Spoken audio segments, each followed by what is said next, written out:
ఇక పెళ్లికి బాజా మోగింది. మాఘం రావడంతో శుభకార్యాల సందడి శురు. రేపటి నుంచి మంచి మంచి ముహూర్తాలు ప్రారంభం. ఎల్లుండి వసంత పంచమి, వేలాది కళ్యాణాలు. ఏప్రిల్ 26 వరకు దాదాపు 30 శుభగడియలు. ఫంక్షన్ హాల్ దొరక్క చాలా మందికి ఇబ్బందులు. డెకరేటర్లు, ఫోటోగ్రాఫర్లు, బ్యూటీషియన్లు, ఆర్కెస్ట్రా, షామియానాల వారికి భారీ డిమాండ్ రాబోతోంది. పెళ్లికి బాజా మోగిందట. ఈ బాజా చాలా మందికి మాఘమాసం ఎప్పుడు వస్తుందో అట. మాఘమాసం ఎప్పుడు వస్తుందని పాట పెట్టారు. ఈ మాఘమాసంలో చాలా పెళ్లిలు ఉంటాయి. ఒకప్పుడు పెళ్లి అంటే 16 రోజుల పండుగ లెక్క ఉండేది. పెళ్లి అంటే 16 పండుగ అని, దాన్ని కూడా 16 రోజుల పండుగ లెక్క ఉంటుండే. ఆడపిల్ల తల్లిగారింటి నుంచి అత్తగారింటికి పోయేటప్పుడు ఏడుసుడు జరసేపు ఉండకపోయేది. ఇప్పుడు ఏడుస్తాగు ఇంత కూడా ఏడుస్తలేదు పిల్ల. పిల్లకి ఇంత చూడు ఎట్లుందో, బాగా పోతున్నా, బాగా మంచిగా పోతున్నా అన్నట్టుగా అనుకుంటుందేమో అని చెప్పి అట్లో బదనాం ఉంటుండే. అప్పుడు ఆ అప్పగింతల ఏడుపు కార్యక్రమాలు ఉంటుండే. ఏమో పెళ్లి అంటే ఆ ఖతర్నాక్ ఉంటుండే ఆ రోజు. ఇప్పుడు అంతా బఫే భోజనాలు పెట్టి అప్పటికప్పుడే ఇట్లా రెడీమేడ్ అంతా బఫే భోజనాలు అంతా ఇవన్ కాడు చిప్ప పట్టుకొని తిరిగిది. అప్పుడే మంచిగా బంతిలో కూర్చుండ పెట్టి ఇస్తరాకేసి, ఇప్పటి ఇస్తరాకులు కాదు, ఈ ప్లాస్టిక్ ఇవి కాదు. అప్పుడు మంచిగా మూతకాకులతో కుట్టిన ఇస్తరాకులు వేసి ఇంత 2 రకాల భోజనాలు ఉంటుండే. ఒకటి బగార పువ్వు, ఇంకోటి తెల్ల రైసు, ఇంత చారు, మటను. ఆ మటన్ కూడా అయితే గతంలో చాలా ఏ పెళ్లి కాడ పంచాయతీ అయినా ఈ కూర బకెట్ కాడనే ఉంటది ఎక్కువ పంచాయతీ. ఇక్కడ నుంచే ప్రారంభం అవుతుంది అన్నట్టు. ఏ లేదు నేను పెళ్లి పిల్లగానికి ఇది అవుతా, పెళ్లి పిల్లగానికి అది అవుతా. ఆ పెద్ద కార్యక్రమం అది. ఏసేటోని కూడా మంచోని పెడుతుండే. ఇటాడు కీసులాటలు కాకుండా పెడుతుండే. ముఖం చూసేసుడు, ఇవన్నీ రకరకాల పంచాయతీలు ఉంటుండే పెళ్లి కాడ కూడా. బోదికు పెళ్లి అవుతుంటే అందుకు ఒక తాన రూపాయి కోసం మొత్తం పెళ్లి పందిరి ఒకటే రూపాయి పంచాయతీ పెళ్లి పందిరే ఇరిగిపోయింది. అంటే ఆ పరిస్థితులు ఉండేటి. అప్పుడు అండలు, డేకీసలు వచ్చి ఫంక్షన్ హాల్ లోపడి పడుతుండే. ఇప్పుడు ఫంక్షన్ హాల్ గాని అప్పుడు ఇండ్ల ముంగట్నే అవుతుండే.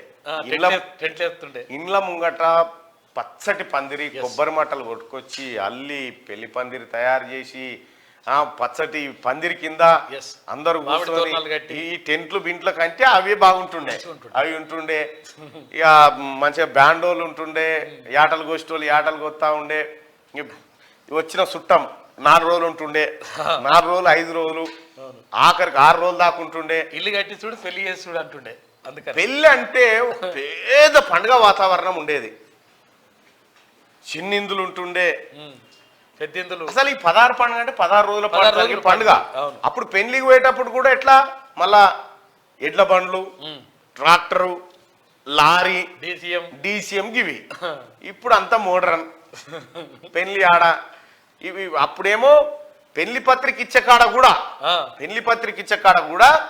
వీళ్ళు పోయి పత్రిక ఇంకా 15 రోజులు పెళ్లి ఉందనగా పత్రిక తీసుకొని పోయి దూరం చుట్టపైన కూడా పత్రిక ఇవ్వాలి, రమ్మని చెప్పాలి. అట్లుంటుండే. ఇప్పుడు వాట్సాప్ లో పంపిన చూడు వాట్సాప్ లో పంపిన లొకేషన్ పెళ్లి వెడ్డింగ్ కార్డ్ అంతా పంపించిన మీరు వచ్చేసి డైరెక్ట్ ఆడికి ఫంక్షన్ హాల్ దగ్గరికి వస్తాడు. వీనికి సంబంధం లేనట్టుగానే పోతాడు. ఇంకా ఒక్కొక్క పెళ్లిలా ఓ కామెడీ సీన్ ఉంటుంది ఒకటి. వాడట బంతిలో కూర్చొని తింటా ఉంటాడట, బాగా తింటా ఉంటాడు. ఆ మటన్ తీసుకురా, కబాబ్ తీసుకురా, ఈ రైతా తీసుకురా, పెట్టు అని చెప్పి బాగా తింటా ఉంటే బాగా కారం వేసిరని కచ్చిప్ తీసి చూడు, బాగా కారం. పక్క జరగా, పంక రాని అంటాడు. ఆ పంక కొడతా ఉంటే ఇట్లా దూసుకుంటుంటే కారం అవుతా ఉంటుంటే కబాబ్ తీసుకురా అడుగుతారా, పోయాలి మాకు పెట్టాలి అని చెప్పి అంటే వాడు భయపడుతూ వీడు పెళ్లి పిల్లగానికి ఎంత దగ్గర అని పెడతా ఉంటారానికి. పెడతా ఉంటే ఆయనతో పెళ్లి పిల్లగానోళ్ళు పెళ్లి పిల్లలు ఇద్దరు వచ్చి, హలో ఎక్స్క్యూజ్ మీ, నిన్ను విలువలేదు కానీ పెళ్లి కానంటే అది మీ తప్పు, నేనేం చేస్తా అంటాడట. గట్ల ఆరక. అప్పుడు కూడా వాస్తవానికి పెళ్లి అయితే కూడా మంది ఎవడు మనోడెవడు అని చూసే బ్యాచ్ ఒకటి ఉంటుండే వాళ్ళు సపరేట్ గా. ఈ పెళ్లి కార్యక్రమాలు తంతంతా చాలా ఒక్కసారి మీరు గతంలో జరిగిన పెళ్లిలోకి వెళ్ళిపోయి చూడండి.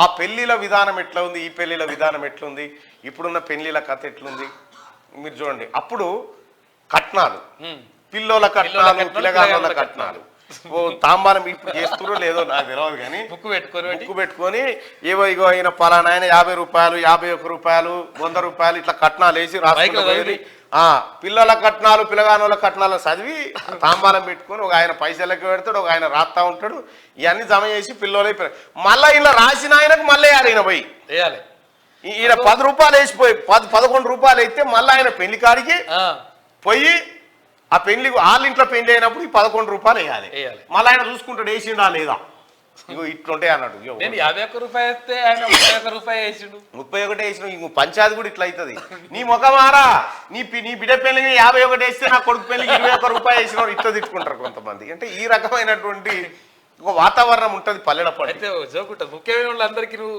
కార్డులు ఇచ్చినావా అంటాడు పెళ్లి పత్రికలు ఇచ్చినావా అంటే ఇచ్చినావా అందరికి అంటాడు ముఖ్యమంత్రికి ఇచ్చినావా ప్రధానమంత్రికి ఇచ్చినావా రాష్ట్రపతికి ఇచ్చినావా అంటే ఇయ్యలే మరి ముఖ్యమంత్రి వాళ్ళకి ఇయ్యవారా పోయి